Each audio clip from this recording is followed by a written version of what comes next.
पुण्य और पाप, शुभ और अशुभ साम्य अवस्था में आते हैं तभी मनुष्य शरीर होता है। तो अब पुण्य करते हैं, पुण्यमय वातावरण होता है तो अपने पुण्य की जो धाराएं हैं उसको बल मिलता है और आदमी सुखद अनुभव करता है। अगर पाप कर्म करते हैं तो पाप के संस्कार, जो पाप की धाराएं वो जुड़ जाती तो आदमी को अशांति, दुख, बेचैनी मिलती। आपके चित्त में कब पुण्य की धारा बहती है और कब पाप की धारा बहती है उसका थर्मामीटर मैं तुमको दे देता हूं। कल्पना करो,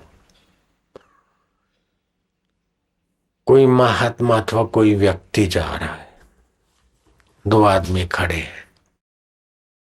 एक ने उसको देखा, बोले ये तो कैसा है, ऐसा है, वैसा है करके उसने दुख पैदा किया। दूसरे ने उसमें सद्भाव करके सुख पैदा किया। आदमी तो वही का वही। मान लो महात्मा संत जा रहे, अगर कोई पापी होगा, उसकी पाप की धारा चल रही और पापी है, अरे कि ये साधु संतों ने देश का सत्यानाश कर दिया, ये साधु संत ऐसा ऐसा वैसा सोच के अपने दिल में पाप और अशांति बढ़ा देगा।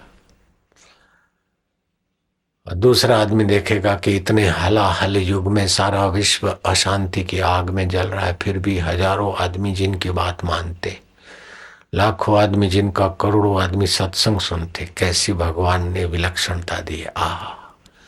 उसकी पुण्य की धारा संत में विलक्षणता दिखाएगी और उसकी पाप की धारा संत में दोष दिखाएगी। संत तो जो है वो है। समझो कोई संत है, आप दर्शन करने गए, अगर पुण्य की धारा है, संत के दर्शन करे, हाथ जोड़े किया, आप खुश हो जाएंगे कि चलो दर्शन हो गए, दर्शन हो गए, बड़ा अच्छा हुआ है। दूसरा आदमी पाप की धारा बह रहे कि हम तो गए इतना दूर से दर्शन करने, हमारे सामने ही नहीं देखा, हमने हाथ जोड़े तो हमको हाथ भी नहीं जोड़े, यूं भी नहीं करा, ऐसे कोई संत होते होंगे। तो ये पाप की धारा दोष दर्शन पैदा कर देगी, पुण्य की धारा गुण दर्शन पैदा कर देगी और भगवत धारा भगवत भाव पैदा कर देगी। ब्रह्म की धारा ब्रह्मानंद पैदा कर देगी। तो दुनिया कैसी है, कोई व्यक्ति कैसी है, वो व्यक्ति कैसी है मत सोचो, देखने वाला कैसा है, देखने वाले की नजरिया कैसी है, देखने वाले की धारा कैसी है, उसको ऐसा ही लगेगा जगत। तो जगत सापेक्ष है, जगत कैसा है इसका कोई ठोस निर्णय नहीं आ सकता। परिवर्तनशील है, बदलने वाला है, सरकने वाला है, लेकिन जगत कैसा क्या कैसा है नहीं, देखने वाला कैसा है। देखने वाला जिस नजरिया से देखता है उसको जगत उसी ढंग का देखेगा। बकरे को कसाई देखता है तो सोचता है कि 15 किलो माल होगा, चमार देखता है तो सोचता है कि 4.5 फीट से 5 फीट माल होगा, और रबारी देखता है तो बोले कि 1 लीटर तो आराम से देगी दूध, 1 लीटर माल रोज मिलेगा। और ये दलाली का धंधा करने वाला बोले 15 से 25 रुपया अथवा 50 रुपया दलाली मिल जाएगी। बकरा तो वही का वही है। अब भक्त बोलेगा भगवान का मूंगा प्राणी है, और वेदांती बोलेगा कि ब्रह्म की लीला है। बकरा तो वही का वही, देखने वाले की जो नजरिया। माँ के सामने तुम बेटे हो और बेटे के सामने तुम माँ या बाप बन जाते हो, पति के आगे पत्नी बन जाती हो, और बेटे के आगे माँ, बहू के आगे सासू बन जाती, ननंद के आगे भाभी और भाभी के आगे ननंद बन जाती, देरानी के आगे जेठानी बन जाती और जेठानी के आगे देरानी सुकड़ जाती। दुनिया, ईश्वर की दुनिया में तो एक माई है, लेकिन किसी की बेटी है, किसी की दोती है, किसी की पोती है, किसी की पत्नी है, किसी की भाभी है, किसी की मौसी है, किसी की बुआ है, किसी की चेली है, तो किसी की गुरु भी बन जाती है। तो वही कि वही, किसी की पड़ोसन तो कईयों की दुश्मन भी गई, ये तो ऐसी है तो वैसी की वैसी, एक की एक। तो देखने वाले की कैसी कैसी नजरिया है। तो दो प्रकार की सृष्टि है, एक है ईश्वर रचित सृष्टि और दूसरी है जीव कल्पित सृष्टि। ईश्वर रचित सृष्टि में तो एक कन्या है अथवा एक माई है। जीव की कल्पना में वो किसी की बेटी, किसी की दोती, किसी की पोती, किसी की मौसी, किसी की बुआ, किसी की हुआ खुआ, जो भी मान लो क्या क्या होता है। अब वो मर गई तो किसी की बेटी मरी, किसी की माँ मरी, किसी की नानी मरी, किसी की दादी मरी, किसी की दुश्मन मरी, तो किसी की सहेली मरी। मरी तो एक, लेकिन सहेली जिसकी थी उस सभी की सहेली एक, वो मरी। वो बोलेगी मेरी सहेली मर गई, मेरी सहेली मर गई, मेरी सहेली। बच्चे बोलेंगे मेरी माँ, मेरी माँ, मेरी माँ। तो ये जीव कल्पित सृष्टि में ममता है, राग है, द्वेष है। ईश्वर की सृष्टि में ईश्वर में राग द्वेष नहीं है। और ईश्वर के रचे पांच भूतों में भी राग द्वेष नहीं है। जैसे गंगा जल है, गंगा है या कोई भी नदी, शेर पानी पीने जाए और गाय पीने जाए तो दोनों को वही का वही देगी। ऐसा नहीं कि गाय अमृत तुल्य दूध देती है तो उसको बढ़िया जल लो और शेर मार देता है पंजा तो इसके लिए पानी खराब कर दे, ऐसा नहीं। सूरज भी सबको वही प्रकाश देता है, हवाएं भी सबके लिए वही की वही। तो ईश्वर के पांच भूत में समता है, ईश्वर में समता है, लेकिन जीव में राग और द्वेष, अपना और पराये की कल्पना से झंझटबाजी बढ़ जाती है। अगर जीव भी अपने ईश्वरत्व का अभ्यास करे तो, क्योंकि जीव का वास्तविक स्वरूप तो ईश्वर है, हर तरंग का वास्तविक स्वरूप तो जल है, ऐसे हर जीवात्मा का वास्तविक स्वरूप तो परमात्मा है। बोलते भी है आत्मा सो परमात्मा। वही जीव है, अगर श्रेष्ठ कर्म करता है तो धीरे धीरे धीरे उसकी प्रज्ञा वृद्धि होते होते, विकास होते होते इंद्र बन जाता है, देवदूत बन जाता है, यक्ष गंधर्व बन जाता है, यहाँ तक कि वैकुंठ का अधिकारी बन जाता है, ब्रह्मा जी बन सकता है साधन तप करके। और वही जीव है जो आया मन में खा लिया, जो आया वो कर लिया, झूठ कपट निंदा चुगली तमोगुण रजोगुण ऐसा वैसा, रात्रि का स्नान, रात्रि का भोजन, शराब कबाब ये सब। तो धीरे धीरे धीरे धीरे उसका शरीर तो बीमार होता ही जाएगा, बुढ़ापा तो बुरा होगा, लेकिन पराश्रित जीवन होते होते नीच विचारों में रमण करने वाला फिर धीरे धीरे नीच योनि बना पाकर एक रेंगता हुआ अड़सिया बन सकता है, चूहा बन सकता है, कुत्ता बिलार बन सकता है, बैल बन सकता है। अगर संग अच्छा मिल जाए तो वो कीड़ा भी महात्मा ऋषि बन सकता है। एक बार भगवान वेद व्यास जी पसार हो रहे थे तो एक नाली से कीड़ा रास्ता पार कर रहा था। वो जमाने में डामर नहीं था, जो भी सड़कें होती है पहले के जमाने की ईंटों की या जैसी भी, तो जल्दी जल्दी पार कर रहा था। तो वेद व्यास जी ने अपनी योग शक्ति देकर उससे पूछा कि तुझे कौन सी दुकान पे पहुंचना है या कहीं राशन कार्ड लेके जाना है, तो काय को इतना जल्दी जा रहा? सड़क के इस किनारे जो नाली बहती है उसमें से निकल के तू उस किनारे जाएगा, तो जल्दी जाने से क्या फायदा है? बोले महाराज बैलगाड़ी आ रही उसका आवाज सुन रहा हूं, तो ये बैलगाड़ी मुझे कुचलने दे, इसलिए मैं जल्दी रास्ता पसार कर रहा हूं। बोले कुचल देगी तो क्या है, यहाँ तेरी क्या उद्योगपतिता है? एक कीड़े के शरीर से जान छूटेगी, दूसरा शरीर देंगे भगवान। बोले महाराज आप तो जानते हैं जिस शरीर में जीव आता है वही प्यारा लगता है, चाहे कैसा भी हल्की योनि हो, फिर भी कोई मरना नहीं चाहता। व्यास जी तो जानते थे कि ये आत्मा अमर है, इसलिए जिस शरीर में जाएगा तो उसी को भी अमर बनाने में लग जाता है।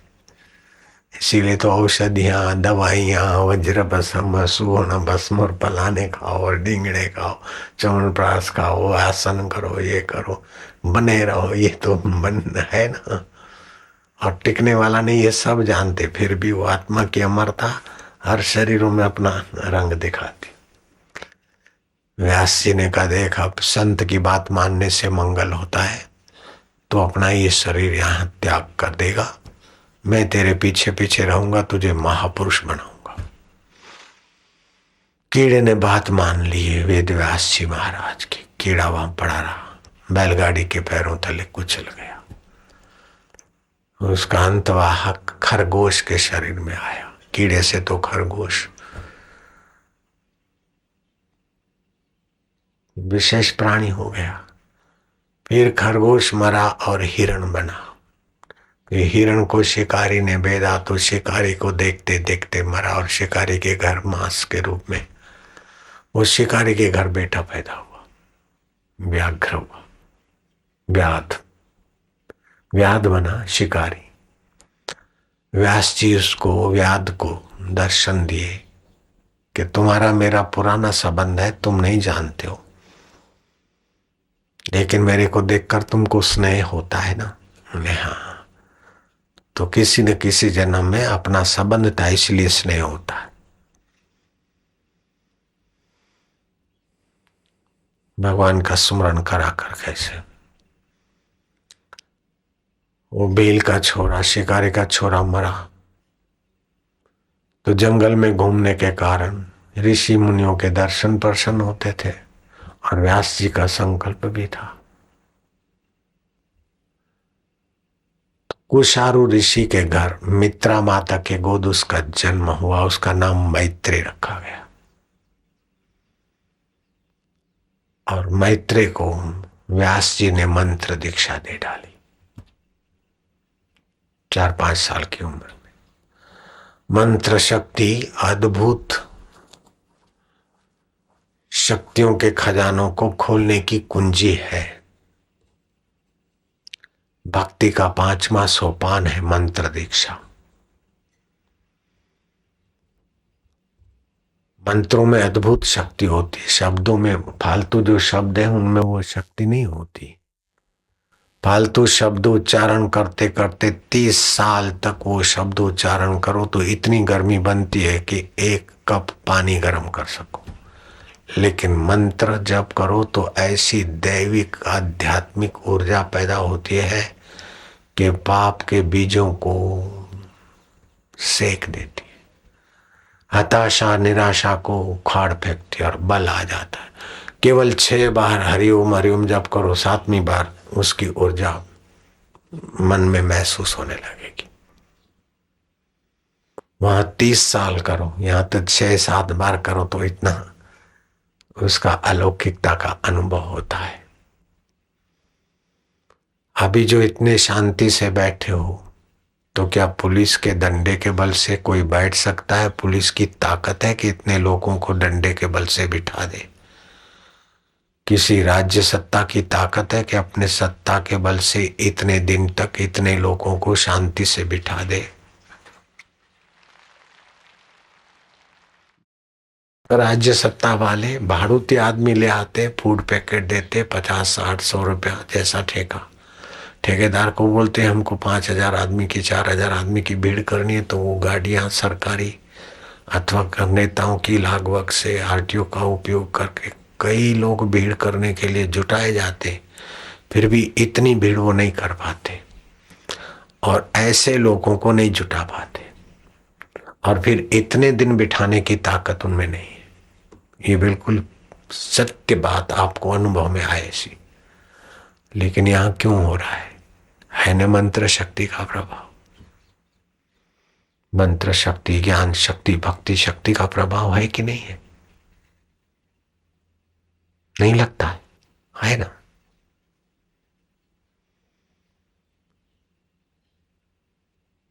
कोई बड़ा ऑफिसर अथवा बड़ा नेता भी मनुष्य है, लेकिन बिठा दे इतने आदमी इतने दिन तक, कोई भी बड़ा नेता, अगर उसके पास आध्यात्मिक दैविक शक्ति है तो बिठा सकता, नहीं तो नहीं बिठा सकता। चाहे कितने ही पैकेज रोज बोलता जाए, उसके चमचे होंगे, बारूती आदमी होंगे, बाकी सभी सज्जनों आदमियों को इस ढंग से वो बिठा नहीं सकता।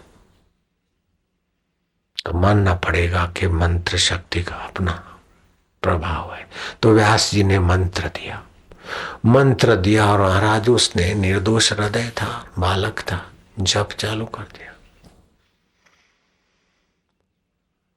तो आज सुबह सत्संग में बताया था कि हवन और यज्ञ करने से जो लाभ और पुण्य होता है उससे 10 गुना लाभ जप यज्ञ से होता है, और जप यज्ञ से 100 गुना उपांशु जप से होता है। अर्थात माला पे जप रहे हैं, होठों में बोल रहे हैं, तो यज्ञ से 10 गुना फल होता है उसका, मंत्र जाप का। फिर होठ नहीं हिलते, खाली कंठ और जीभ में कुछ हो रहा है, तो ये उपांशु है, ये 100 गुना प्रभावशाली। और बाद में अभ्यास बढ़ते बढ़ते हृदय में ही मंत्र का जप हो तो उसका 1000 गुना प्रभाव हो जाता है। तो दैविक शक्तियां, दैविक स्वभाव, रितम भरा प्रज्ञा, सत्य से भरी हुई मति का हिस्सा प्रकट हो जाता है। तो कुशारु ऋषि का बेटा मित्रा मां के कोख से पैदा हुआ, मैत्रेय 10-11 साल का था। व्यास जी फिर प्रकट हुए, बोले मैत्रेय, मातृ गया तीर्थ पे सिद्धपुर,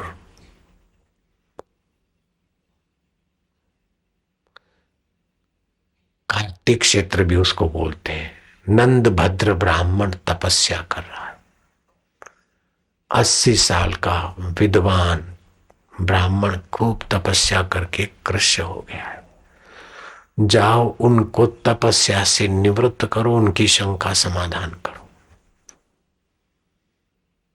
मैत्रेय ने ये नहीं कहा कि गुरुजी मैं कैसे कर सकूंगा, उसको विश्वास और मंत्र शक्ति से मनोबल बुद्धि बल था, जो आज्ञा। कार्तिक क्षेत्र नंदभद्र ब्राह्मण के पास वो 10-11 साल का बालक जाकर खड़ा हुआ कि ब्राह्मण देव, आप किस निमित्त इतनी कठोर तपस्या कर रहे हैं, क्या चाहते?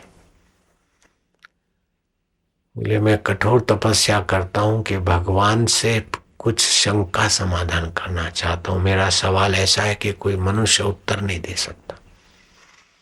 क्या सवाल है आपका? बोले इतना अन्याय हो रहा है, अच्छे लोग दुखी हैं और बुरे लोग मौज मार रहे हैं।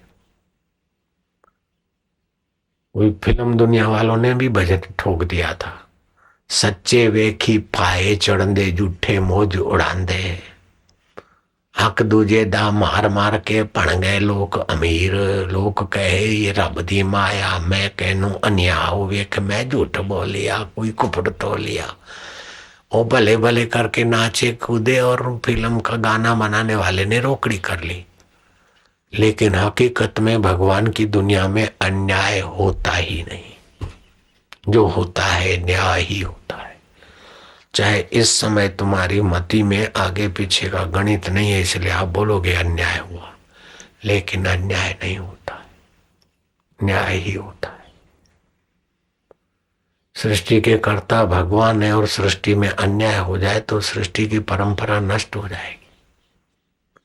न्याय के बल से ही सूर्य चमकता है, न्याय के बल से ही पृथ्वी में रस है, न्याय के बल से ही इतने लोग सुख शांति से बैठे।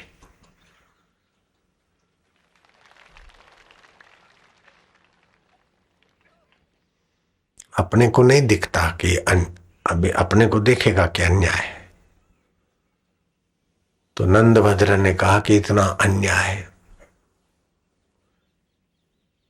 अब मैत्रेय ने कहा महाराज, भगवान की सृष्टि में अन्याय नहीं होता है। कर्म करने का अधिकार मनुष्य को है, फल देने की व्यवस्था परमेश्वर के हाथ में है। कौन से कर्म का कब कहाँ फल दे वो उसके तरफ है। हम नहीं जान पाते, इसलिए हम बोलते कि ये उचित हुआ, ये अनुचित हुआ, ये अन्याय हुआ। अच्छे लोग दुखी हैं और बुरे लोग मौज करते हैं, ये बात नहीं है महाराज। अच्छे लोग विफल होते, ऐसी बात नहीं है। अगर अच्छे लोग विफल ही होते रहते तो अच्छे लोगों के कोई मकान, घर अथवा यश नहीं होता। बुरे लोग मौज उड़ाते तो बुरे लोगों का ही आदर सत्कार पूजन होता। अभी भी अच्छे ब्राह्मणों के चरणों में राजा सिर झुकाते, बुरे लोगों को तो राजा अभी भी फांसी चढ़ाते। अच्छे आदमी, सच्चे आदमी तो सच्चे को चाहते हैं, लेकिन बेईमान मंत्री भी ईमानदार सचिव, ईमानदार सेक्रेटरी, ईमानदार दोस्त चाहता है। बेईमान पति भी चाहता है मेरी पत्नी ईमानदारी से मेरे को पेश आए। बेईमान पत्नी भी चाहती कि मेरा पति मेरे से बेईमानी ना करे। ईमानदार को सब चाहते, और सृष्टि के मूल में ऐसा है ही नहीं कि अन्याय करने वाला सुखी रहे और सज्जन आदमी दुखी रहे। हाँ, सज्जन आदमी कहीं विफल हो रहा है तो उसकी लापरवाही है, उसकी इतनी तत्परता नहीं है, उसका इतना उद्यम, साहस, धैर्य, बुद्धि, शक्ति, पराक्रम नहीं लगा है। और बुरा आदमी दिख रहा है तो उसके वो 6 गुण जो हैं वो लगे, तभी परमात्मा सत्ता उसको सफलता देती।